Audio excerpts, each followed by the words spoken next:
Hi friends, welcome. ராஜா ராணியில் சந்தியா எவ்வளவோ தடுத்து பார்த்தாங்க. ஜெஸ்ஸியோட பிரச்சனையே இன்னும் முடியல, அதுக்குள்ள ஆதிக்கு கல்யாணம் பண்றதை பத்தி யோசிக்க வேணாம் அப்படின்னு சொன்னாங்க.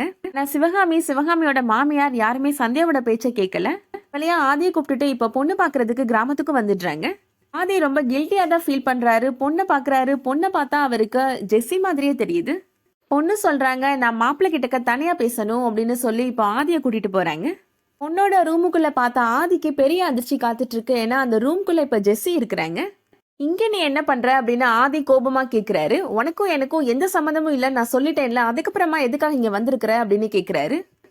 என்னோட வயிற்றுல உன் குழந்தை வளருது, உனக்கு எனக்கும் சம்மந்தம் இல்லைன்னு நீ எப்படி சொல்லலாம் அப்படின்னு ஜெஸ்ஸி கோபப்படுறாங்க. நீ கன்சீவா இருக்கிற அப்படின்ற உண்மையை நீ முதல்ல ஏன்ட்டு தான் சொல்லியிருக்கணும். சமயம் பார்த்து நான் என்னோட அம்மாட்ட பேசி சம்மதிக்க வச்சிருப்பேன் அப்படின்னு ஆதி சொல்றாரு. இப்போ எல்லாம் கைமீறி போச்சு, என்னால் எதுவும் பண்ண முடியாது, இந்த குழந்தைய அபார்ட் பண்ணிட்டு அடுத்த வேலையை பாரு அப்படின்னு ஆதி ரொம்ப திமிரா சொல்றாரு. ஆதி கதவை திறந்து ரூமுக்கு வெளியில வராரு. பார்த்தா மொத்த குடும்பமும் கதவுக்கு வெளியில நின்றுட்டு இருக்கிறாங்க. ஆதி அதை பார்த்த உடனே ரொம்ப ஷாக் ஆயிடுறாரு. சிவகாமி ஆதிட்ட சொல்றாங்க, நான் உன்னை எவ்வளவு நம்பினேன், சந்தியா எவ்வளவோ எடுத்து சொன்னா, ஆனா நான் உண்மையில இருக்கிற நம்பிக்கையில சந்தியாவை கூட நான் திட்டுனேன் அப்படின்னு சொல்றாங்க.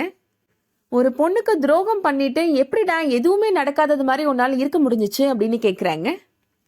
நான் உனக்கு இப்போ ஒரு முடிவு சொல்றேன், நீ ஜெஸ்ஸியை தான் கல்யாணம் பண்ணிக்கணும் அப்படின்னு சிவகாமி சொல்ல போறாங்க. வெயிட் பண்ணி பார்க்கலாம் அடுத்து என்ன நடக்க போகுதுன்றத. இந்த வீடியோ உங்களுக்கு பிடிச்சிருந்துச்சுன்னா லைக் பண்ணிக்கோங்க. சீரியல் அப்டேட்ஸ்க்கு நம்ம சேனலை சப்ஸ்கிரைப் பண்ணிக்கோங்க. தேங்க்ஸ் ஃபார் வாட்சிங்.